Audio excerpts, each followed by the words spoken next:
Greetings to you all. My name is Benjamin Ferencz, and I am the sole surviving Nuremberg war crimes prosecutor. I want to thank the sponsors, particularly Federica D'Alessandro, for inviting me to give you my views on the current status of punishing the crime of aggression. I've probably written more on that subject than anyone else. I was a combat soldier in World War II.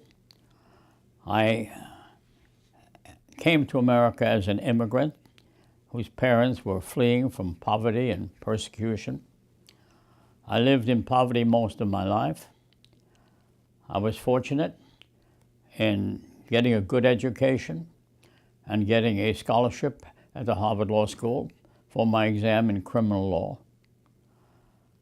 I have devoted most of my life to trying to prevent war itself, because not only having survived landing on the beaches of Normandy and every major battle of the war, I was assigned as a war crimes investigator in General Patton's army. And my job was to go into the concentration camps as they were being liberated. I don't want to repeat what I saw because I have difficulty controlling my own emotions.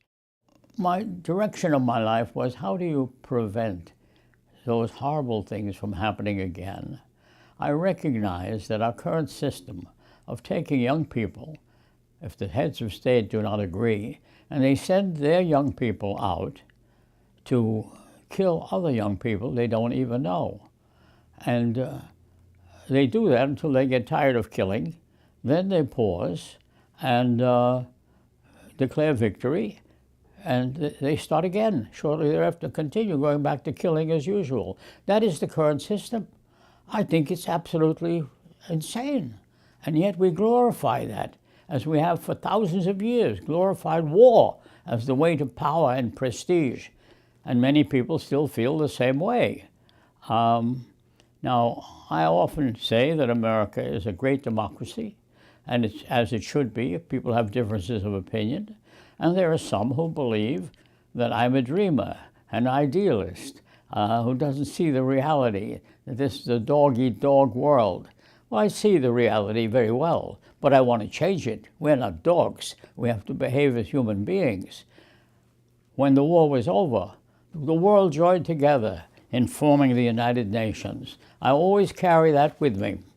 I also carry with me the Universal Declaration of Human Rights. I knew the founders of these documents in the early days. And what have we done with it? They called for disarmament. They called for an international military force. They called for settlement of all disputes by peaceful means only. They called for enforcement of the law through an independent Security Council consisting of the major powers at the time. And what have they done?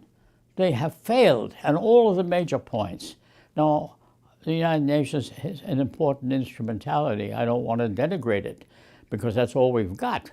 But the truth is, wars are flourishing all over the world. Innocent people, as I sit here today, are being butchered and killed in Africa, in Latin America, all over the world. So we cannot say we have succeeded. We have failed to carry out the obligations for which we've paid 100 million lives in World War II. And that distresses me enormously. So I have tried to do that by suggesting a better way of going. If it's so difficult to define aggression, it's because they don't want to define aggression. It has been defined time and again by the International Law Commission, by Justice Jackson, by the 1974 consensus definition, etc., and by lawyers all around the world. I've written 2 volumes on defining international aggression. Other distinguished professors have also written on the subject. It's not that it's difficult to define. We don't want to give up the power to decide for ourselves when we will go to war against our neighbors. As long as we have that, and we don't have a rational system of international law, there's nothing I can do to help you. You need laws to define what's permissible. You need courts to determine whether laws have been violated, and you need a system of effective enforcement. Those 3 components are the essential ingredients for any lawful society, whether it be a world, a city, a town, or whatever. we have the beginnings of international law. The growth of the international humanitarian law is a novelty in my lifetime, I'm glad to say.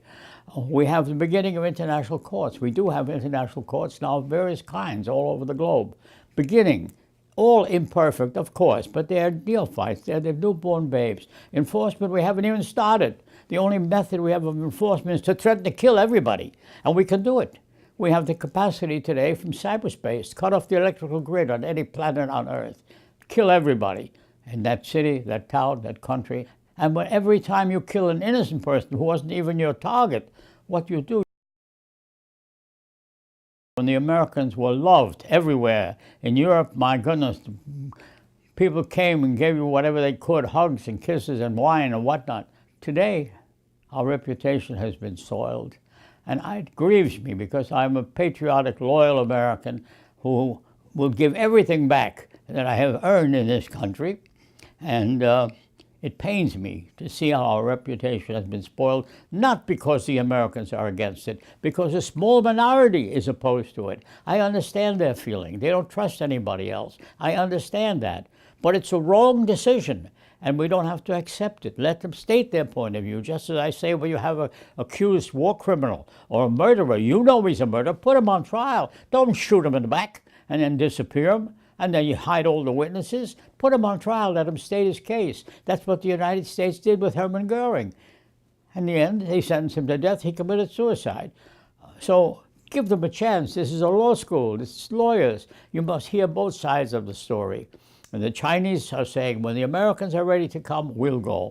The Russians are saying, we had enough experience relying on the Allies. We were the only communist country where we could expect to be attacked. Therefore, we will make sure that nobody will attack us and succeed.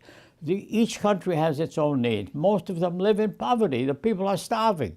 They get raped on the way picking up some firewood. This is a disgrace to our civilization. The Universal Declaration of Human Rights is ignored. The right to life, the right to human dignity, the United Nations Charter is ignored. They have lots of meetings, no action. So what's the conclusion? Do we give up? Never, never, never. Our progress has been fantastic, despite all the shortcomings. We do have an international criminal court, finally, after working on it. I worked on it for 50 years. It's beginning. It has its defects, of course it does. So we must turn to the rule of law and enforce it. And the rule of law is simple enough. In 3 words, law, not war. Imagine how the world would change if we could eliminate law and substitute war. There might be bad decisions, but it'll be better than war. We'd save billions of dollars every day to take care of the needs of the students who can't afford to go to school, take care of the needs of those who are still starving in our world today, etc. Is that such a difficult concept? You're lawyers. You should be all supporting that. Let us also recognize that law can be enforced and should be enforced on every level.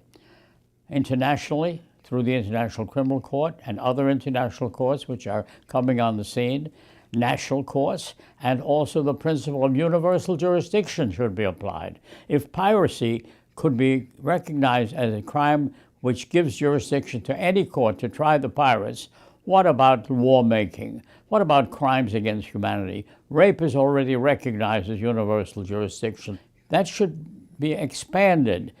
Law has to meet the needs of the society it's supposed to control, and it's a responsibility of lawyers to take the step forward to protect the public as they should.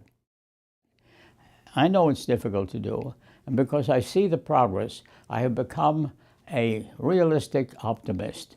And the way to get there, to me, is also very simple. Not really simple, but simple to understand. Never give up. That's 3 pieces of advice. Never give up, never give up, never give up. If we do that, we'll continue to make the progress. I will not live to see it, but perhaps you, particularly the younger ones there, will live to see it. So my conclusion to you is be optimistic. You can be realistic. You must be prepared to be much more tolerant than we are now. Willingness to compromise is necessary, even if you don't agree. And have the courage to think outside the box. I know it takes courage not to be discouraged. But you mustn't be discouraged, because hope is the engine that drives human endeavor. And without hope, you're lost. So I have a continuing hope, and I will have it with me until I die. I'm in my 97th year now, and I pass on this piece of advice to you.